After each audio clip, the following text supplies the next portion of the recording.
Dans l'histoire du cinéma français, certains couples deviennent des légendes.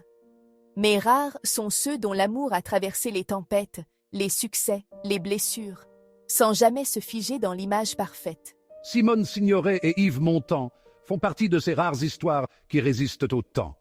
Elle, c'est une actrice engagée, à la voix rauque et au regard profond, qui incarne des femmes vraies, complexes, farouches. Lui, c'est un chanteur populaire, solaire, marseillais, devenu acteur par instinct et par volonté. Ils étaient opposés en tout, et pourtant, ils se sont trouvés. Pendant près de 35 ans, ils ont formé un couple à part. Fait de tendresse, de respect, de crises aussi. Mais surtout, de fidélité profonde. Aujourd'hui, on vous raconte leur histoire. Pas un conte de fées, mais un amour libre, lucide et bouleversant. C'est l'été 1949. Dans le petit village provençal de Saint-Paul-de-Vence, le soleil est écrasant, les cigales chantent et les artistes parisiens viennent se détendre à la Colombe d'Or, une auberge devenue le repère des intellectuels et des vedettes.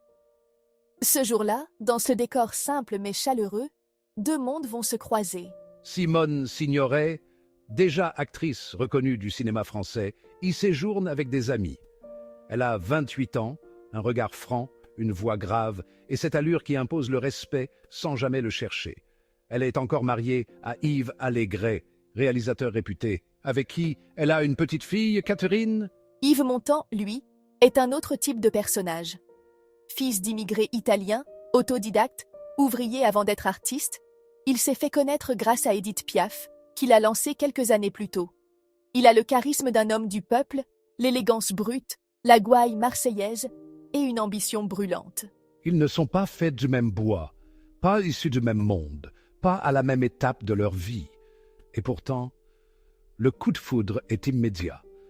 Pas dans le cliché hollywoodien, non. Un regard d'abord, puis un échange. Des rires, une tension douce. Quelque chose d'indéfinissable, une évidence. Simone dira plus tard dans son autobiographie « La nostalgie n'est plus ce qu'elle était. Je l'ai vue, je l'ai entendu rire, et je savais. » Elle ne se débat pas longtemps avec ses sentiments. Elle est mariée, oui. Mère, oui. Mais ce qu'elle ressent est trop puissant. En quelques jours, elle quitte son mari, son confort, son quotidien bien ordonné, et choisit Yves Montand. Elle choisit l'inconnu, l'intensité, l'instant présent. De son côté, Yves Montand est tout aussi bouleversé. Cette femme n'est pas comme les autres. Elle n'est pas là pour flatter, séduire ou rassurer. Elle est exigeante, directe, cultivée. Elle le pousse à se dépasser. Et il aime ça. Très vite, ils s'installent ensemble. Pas à Paris, mais dans un endroit discret, à la campagne, loin des regards. À Auteuil-au-Touillet, dans l'Eure. Une maison simple, un refuge. Là, ils vont écrire leur histoire à deux. Ce n'est pas une romance flamboyante de magazine. C'est le début d'une vie réelle, avec des hauts, des bas, des silences, des fous rires, des colères, mais surtout une admiration réciproque. Simone n'a jamais été une femme docile. Yves n'a jamais été un homme facile. Mais ensemble, ils deviennent un couple rare, celui qui se confronte à la réalité et qui choisit chaque jour de rester unis. Et ce qui les lie profondément dès le début, c'est aussi le respect de leurs passions respectives. Ils savent que chacun a besoin de son espace pour créer, mais ils savent aussi que, sans l'autre, quelque chose de fondamental leur manquerait. Simone résumera ainsi ce début d'histoire.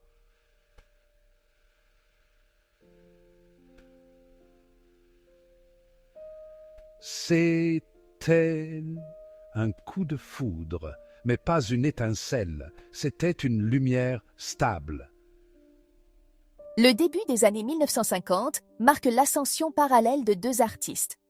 D'un côté, Simone Signoret, déjà installée dans le paysage cinématographique français, et de l'autre, Yves Montand, qui devient rapidement une figure populaire grâce à ses chansons et à son charisme inimitable.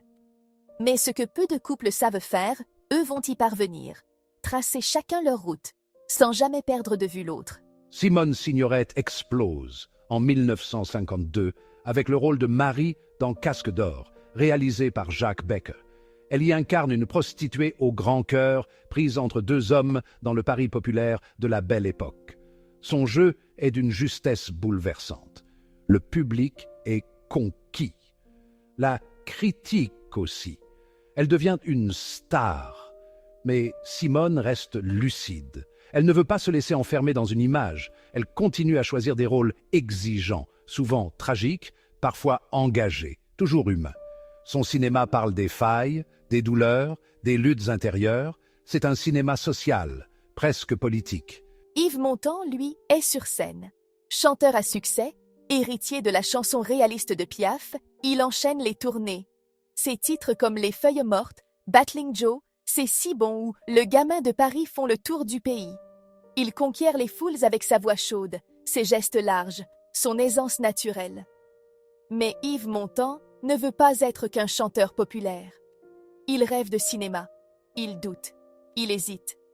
Et c'est là que Simone joue un rôle capital. Elle le pousse à croire en lui. Elle l'aide à retravailler sa diction, à canaliser son énergie, à trouver de la finesse dans le jeu. Elle l'encourage à ne pas accepter n'importe quoi, à viser haut. Chez eux, à Auteuil, ils lisent des scénarios ensemble. Ils débattent des répliques, des intentions de mise en scène, des choix de personnages. Yves Montand dira plus tard « Simone, c'était mon école du soir.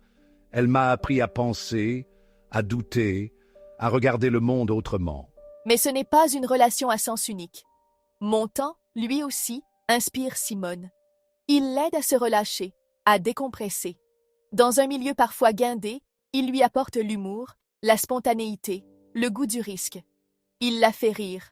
Il lui donne de l'air. Lorsqu'en 1956, Yves Montand tourne dans La guerre est finie de Costa Gavras, ou plus tard dans Jean de Florette, c'est un autre Yves Montand qu'on voit, plus sobre, plus habité, plus profond. Et quand Simone signe son retour avec Les Chemins de la Haute-Ville en 1959, qui lui vaudra l'Oscar, c'est avec le soutien inconditionnel d'Yves Montand, resté en retrait de la lumière, mais présent dans l'ombre.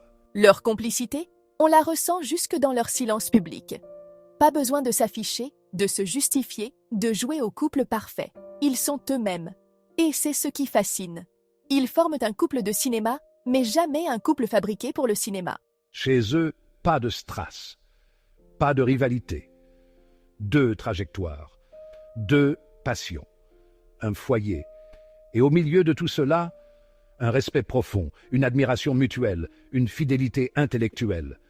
Simone dira un jour « Ce qui nous unit, ce n'est pas d'être pareil, c'est de s'élever mutuellement. » Dans l'imaginaire collectif, Simone Signoret et Yves Montand formaient un couple modèle. Deux figures du cinéma et de la chanson, unies par l'amour et la complicité. Mais derrière les projecteurs et les apparences, leur histoire a aussi connu des zones d'ombre, des failles, des déchirements silencieux. En 1960, l'année du sommet et du choc, Simone Signoret vient de recevoir l'Oscar de la meilleure actrice pour Les Chemins de la Haute-Ville. Elle est la première actrice française, et même non anglophone, à recevoir cette récompense. Un moment historique, une consécration. Mais, au même moment, c'est Yves Montand qui part pour les États-Unis. Il a été repéré par Hollywood et s'apprête à tourner dans un film aux côtés de Marilyn Monroe. Le film s'appelle Let's Make Love, le milliardaire en français. Une comédie musicale légère, pensée pour relancer la carrière de Marilyn. Mais entre les répétitions, les séances photos, les dîners tardifs, quelque chose se passe. Oui, il y a eu liaison. Yves Montand tombe sous le charme de Marilyn. Et selon plusieurs sources, Marilyn, alors en pleine fragilité affective et psychologique, s'attache profondément à lui. Pendant ce temps, Simone Signoret, restée en France, apprend la nouvelle. Elle ne fait pas de scandale, elle ne donne aucune interview. Elle garde le silence, ce silence si digne, si fort et si douloureux. Elle dira des années plus tard « Je ne lui ai jamais pardonné, mais je l'ai accompagnée jusqu'au bout. » Ce n'était pas la première ni la dernière infidélité d'Yves Montand. Et pourtant, elle ne l'a pas quitté. Pourquoi ? Parce que, Comme elle l'a confié dans ses mémoires, l'amour, ce n'est pas le conte de fées. C'est le courage de rester, même quand le rêve s'effondre. Elle savait que cette relation avec Marilyn était passagère, presque inévitable. Mais ce qu'elle avait avec Yves, c'était plus que de la passion. C'était de la loyauté, de la construction, du vécu. Elle dira aussi, ce n'était pas que de l'amour. C'était une fidélité d'âme. Une fidélité qui ne passe pas par le corps. Dans les années qui suivent, les journalistes traquent la moindre tension. Mais Simone et Yves ne leur donnent rien. Ils restent ensemble, apparaissent en public, comme avant. Sauf que plus rien n'est comme avant. Dans l'intimité, quelque chose a été brisé. Mais elle transforme la blessure en force et lui en maturité. Ils apprennent à vieillir ensemble, à se réinventer autrement. Simone ne devient pas amère, elle devient plus lucide. Yves ne nie rien, mais il revient, il reste, il vieillit à ses côtés. Lorsqu'on lui demande des années plus tard s'il regrette, il répond simplement « J'ai eu beaucoup de chance qu'elle reste ». Ce qui rend leur histoire bouleversante, ce n'est pas sa perfection. C'est justement ses imperfections, ses blessures assumées, ses pardons silencieux, sa résilience. Simone et Yves ont aimé en adultes, avec les fêlures, avec les failles. Et c'est aussi ce qui les rend si profondément humains. Ils auraient pu se séparer. Après Marilyn, après les infidélités, après la douleur, mais non. Simone Signoret et Yves Montand restent ensemble. Non pas parce qu'ils s'accrochent à une illusion, mais parce qu'ils ont construit quelque chose qui dépasse le romantisme. Simone le dit sans détour dans ses écrits, « Le couple, c'est un contrat tacite, c'est accepter que l'autre ne soit pas parfait, mais choisir malgré tout de rester. » Et c'est exactement ce qu'ils ont fait. Ils ont renégocié leurs liens en silence dans leur maison d'Auteuil-Autouillet, loin des paillettes, loin du tumulte médiatique. Ce n'était plus la passion du début. C'était une fidélité d'âme, une tendresse solide, un engagement profond qui tenait parfois à un regard, à un geste, à un silence partagé. Côté carrière, chacun continue à briller, mais jamais en compétition. Simone tourne des rôles plus engagés, plus sombres, plus exigeants. Elle devient l'incarnation d'un cinéma de vérité qui dérange et émeut. Yves, de son côté, enchaîne les succès au cinéma avec La guerre est finie, comme Icare, Jean de Florette, mais il revient toujours à la scène, là où il est né. Et dans l'ombre, ils se lisent, se conseillent, s'observent. Ils n'ont pas besoin de grandes démonstrations. Leur fidélité est discrète, mais absolue. Yves Montand avouera dans une interview « Elle savait quand je mentais à l'écran. Elle n'avait qu'à me regarder. » Simone, elle, se tourne aussi vers l'écriture. Son livre « La nostalgie n'est plus ce qu'elle était », publié en 1975, est un succès. Elle y parle de sa vie, de ses doutes, de son époque, et, entre les lignes, de leur couple. C'est un livre d'une grande lucidité, jamais pleurnichard, jamais idéaliste. Elle n'épargne personne, ni elle-même, ni Yves. Mais on sent l'amour profond, le respect, la loyauté farouche. Et ensemble, ils s'engagent. Politiquement, humainement, intellectuellement. Ils militent contre la guerre d'Algérie, dénoncent les injustices sociales, soutiennent la cause des travailleurs, signent des pétitions, participent à des rassemblements.